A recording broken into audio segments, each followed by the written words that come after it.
암과 관련해서 항암 목적으로 내가 암세포를 죽이고 싶다라는 목적으로 비타민C 치료를 할 때는 반드시 혈관으로 하셔야 되고요, 고용량으로 하셔야 됩니다. 400 이상에 있는 비타민C 농도 얘들 구간에서 항암 치료 효과를 갖는다고 생각을 하시면 돼요.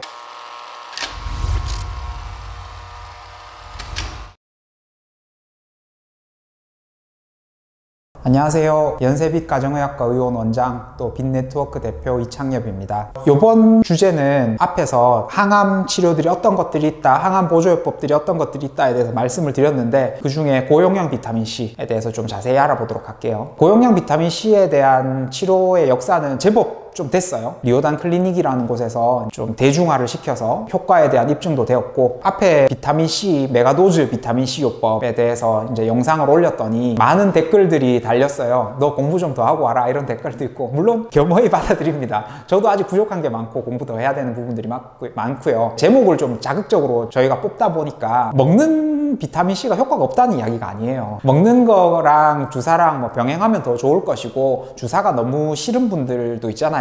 건강한데 주사만 가지고 막 하는 거는 아픈 게 있고 하니까 먹는 게 안 먹는 것보다 훨씬 낫습니다. 그렇지만 이제 주사제랑 먹는 약이랑 두 개를 놓고 봤을 때 주사제의 효과가 월등하다라는 거를 이야기를 하고 싶었고, 강조를 하다 보니까 좀 과하게 나갔던 부분이 있는 것도, 먹는 걸로는 내 혈중 농도가 올라가는데 한계가 있다라는 이야기를 하고 싶었어요. 이제 지금은 암과 관련된 비타민C 요법을 제가 이야기를 하기 위해서 이 자리에 있으니까 암과 관련해서 말씀을 드리자면, 암과 관련해서 항암 목적으로 내가 암세포를 죽이고 싶다라는 목적으로 비타민C 치료를 할 때는 반드시 혈관으로 하셔야 되고요, 고용량으로 하셔야 됩니다. 제가 이제 감기 환자가 왔을 때 비타민C 치료를 할 때는 5g 내지는 10g의 비타민C를 혈관으로 넣어드립니다. 10g의 비타민C는 오렌지 200개 정도를 복용했을 때, 이 말도 틀린 말이죠. 사실은 오렌지 200개 정도가 가지고 있는 비타민C의 그람수를 이야기를 하는 거지, 그걸 먹는다고 해서 내가 다 흡수를 하는 것이 아니거든요. 그래서 혈관으로 주는 게 사실 오렌지 200개 먹는 것보다 훨씬 많이 들어가죠, 내 몸에 비타민C는요. 그 정도만 돼도 내가 항산화 목적으로 하는 혈중 농도에는 충분히 도달을 하기 때문에, 감기 환자에게 비타민C를 20g 맞읍시다, 30g 맞읍시다, 이런 이야기는 하지 않아요. 암 환자가 오시면 체중만큼의 비타민C 그람수, 체중이라고 하면 좀 오해의 여지가 또 생길 수 있는데, 예를 들어 제 체중이 60kg이다 라고 하면은 보편적으로 66g의 비타민C가 들어가야 된다고 해요. 체중 곱하기 1.1 해서 비타민C 농도를 정하기도 하고요, 또는 체중 더하기 10g, 좀 적게 하는 경우에는 체중 정도의 비타민C 요법을 해야 항암 효과를 가진다고 해요. 그 이유는, 이런 내용을 말하면 좀 어렵게 받아들일 수도 있고, 앞에서도 한번 이야기를 했는데, 항암 목적을 가지기 위해서는 비타민C의 혈중 농도가 최소한 400mg/dL 이상 올라가야지 항암 목표로 치료가 가능하다고 해요. 그러면 우리 앞에 영상에서도 말씀드렸는데, 내 몸에 있는 혈중 비타민C 농도가 쭉쭉쭉쭉쭉 주사를 주면 확 올라가겠죠. 올라가서 400mg/dL가 어느 정도, 400이라고 이야기를 할게요. 400이 어느 줄에 있으면 이거 이상으로 쫙 올라갔다가, 주사를 매일 맞는 건 아니니까 이렇게 내려올 거예요. 내려오면 그 400 이상에 있는 비타민C 농도 얘들 구간에서 항암 치료 효과를 갖는다고 생각을 하시면 돼요. 그래서 비타민C 고용량 요법을 할 때 이틀 연속하기도 합니다. 왜 이틀 연속을 하냐면, 이게 첫날 이렇게 올라갔죠, 올려놨죠, 얘가 떨어지기 직전에 다시 한번 탕 더 쳐주는 거예요.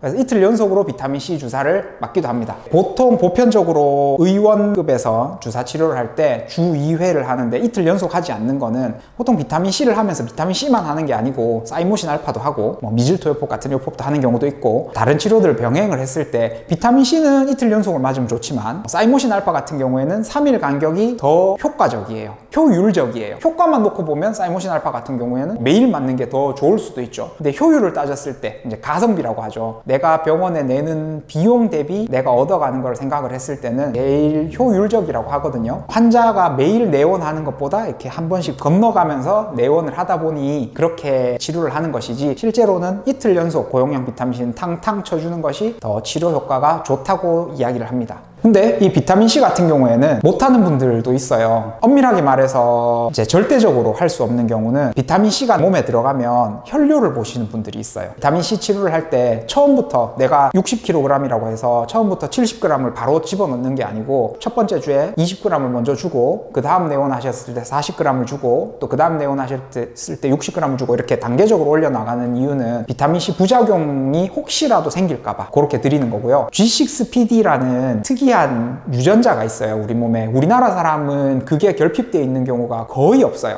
제가 검사를 해보면 거의 보지 못하는데, 근데 만약에 그 유전자 결핍이 있다면 내가 비타민C를 소화를 하지 못해서 혈뇨를 보시는 경우가 있거든요. 적혈구에 작용하는 효소인데요, 자세하게 설명할 이유는 없을 것 같고, 어쨌든 그 효소의 유전자에 결핍이 생긴다면 그런 환자들은 고용량 비타민C 요법을 못합니다. 또 이거는 이제 요즘에 연구되고 대두되고 있는 이론인데요, 세포에 있는 비타민C 트랜스포터라고 해요. 이제 비타민C를 세포 안으로 이렇게 옮겨주는 역할을 하는 채널, 비타민C 채널이 SGLT라는 세포막에 있는 운반자를 통해서 비타민C가 운반이 되는데, 얘가 충분하게 있는 환자들은 아주 고용량이 아니더라도 비타민C 치료요법의 효과를 볼 수 있다고는 해요. 그런 효소들이, 그런 트랜스포터들이 내 몸에 있는지 없는지 검사하기 위해서 확인하는 검사법들을 많이 연구하고 개발하고 있는 중에 있다고 합니다. 비타민C 요법을 할 때 비타민C만 들어가는 것이 아니고 마그네슘도 함께 좀 들어가줘야 되고요, 칼슘도 함께 들어가줘야 돼요. 그 이유는 마그네슘이 들어가줘야 좀 더 비타민C의 효과를 좀 올려주는 역할을 하고요, 칼슘 같은 경우에는 비타민C가 배설이 될 때 칼슘이라는 전해질을 물고 배설을 하게 됩니다. 그러면 내 몸에 갑작스럽게 이제 고용량 비타민C 요법을 했을 때 저칼슘 혈증이 오면서 이제 그로 인한 부작용들이 생길 수 있기 때문에 그런 것들도 적절한 용량으로 섞어서 같이 들어가야 해요. 이런 여러 가지 이유 때문에 사실 생각할 게 좀 많고요. 그리고 또 부작용 중에 아주 드물지만 비타민C에 대해서 알러지를 가지는 분들도 있어요. 그런 분들은 비타민C를 치료할 수가 없죠, 알러지가 너무 심한 경우에는. 그래서 처음부터 아주 고용량으로 비타민C를 투약을 하게 되면은 이런 게 크게 올까봐 우리가 단계적으로 하는 거고, 피검사를 통해서 그런 유전자가 있는지 없는지 확인도 하게 되는 거예요. 그래서 이런 비타민C, 같은 비타민C를 그냥 혈관으로 주면 되는 게 아니고 비타민C도 치료하는데 많은 노하우가 필요하거든요. 환자분들이 병원 선택하실 때 그런 비타민C에 대한 노하우가 있는지 이런 내용들을 잘 체크를 하시고 병원을 방문하시는 게 좋을 것 같고요. 생각보다 비타민C 고용량 요법을 하는 병원들이 그리 많지는 않은 것 같더라고요. 잘 주변에 하는 병원이 있나 잘 찾아보시고, 우리 네트워크에서도 열심히 원장님들께서 공부를 하시고 저도 많은 공부를 하고 치료를 하고 있는 것이니 믿고 오셔서 항암 목적으로 하는 고용량 비타민C 치료를 받으시면 치료에 많은 도움이 될 것 같습니다. 궁금한 게요, 네. 그런 경우 있잖아요. 그러니까 암에 걸리진 않았는데 예방 목적으로 고용량 비타민C를 치료하기도 하나요? 네, 예방 목적으로 할 때는요, 제가 방금 말씀드린 것처럼 고용량으로 치료를 할 필요가 없어요. 그 이유는 우리가 고용량으로 혈중 용도가 400 이상 올라가야 된다고 하는 이유는 비타민C를 통해서 이제 프리 라디칼을 만들어서 암세포를 죽이기 위해서 작용을 하는데, 항암 예방 목적이라면 항산화제로서의 비타민C만으로도 충분한 역할을 하거든요. 암 예방을 위해서라면 아까 제가 말씀드렸듯이 10g만 맞아도 충분해요, 현재 암이 없는 상황이라면. 그럴 때 치료는 또 좀 달라지는 것이 좋습니다. 그리고 이런 것들 많이 물어보세요. 이 보조요법은 기간은 얼마나 되냐, 몇 번이나 치료를 해야 되냐. 제일 좋기는 항암 치료를 할 때 주 3회 병원 오셔서 고용량 비타민C를 하시면 제일 좋아요, 사실은.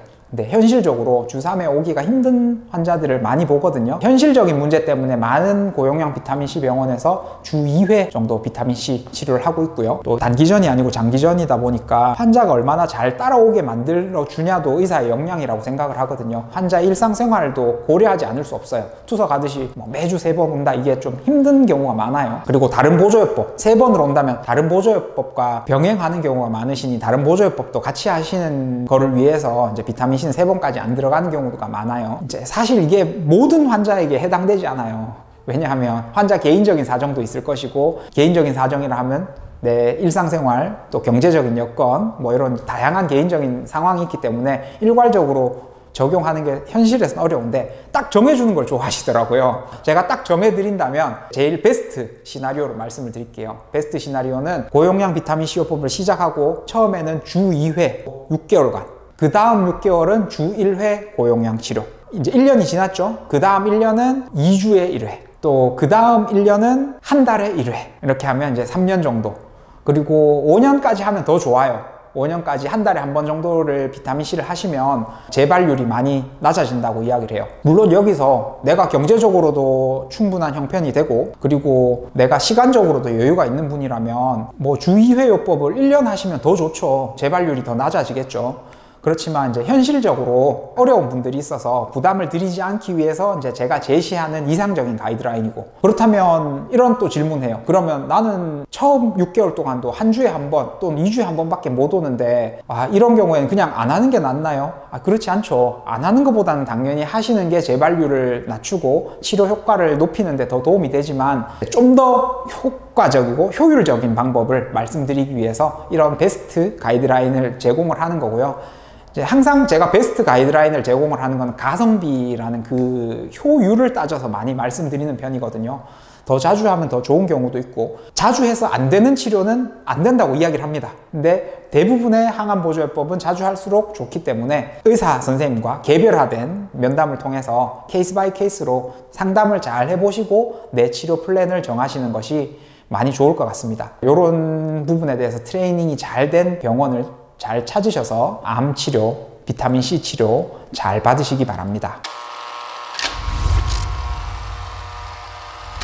정리를 하자면 비타민C는 항암 치료, 방사선 치료하는 도중에 항암 치료와 방사선 치료의 효과를 극대화하는데 첫 번째 도움이 돼요. 그리고 이런 항암 방사선 치료가 끝나고 나서 암 재발 방지를 위해서도 지속적으로 치료하시면 도움이 됩니다. 아까 제가 앞에서 부작용에 대해서 말씀드렸지만 부작용 빈도가 굉장히 작고 손해볼 것이 특별히 없는 치료이기 때문에 저는 많이 추천을 드립니다. 큰 단점이라면 혈관을 잡아야 된다는 거. 그렇게 참고하셔서 암 치료 잘 받으셨으면 좋겠습니다. 시청해 주셔서 감사합니다.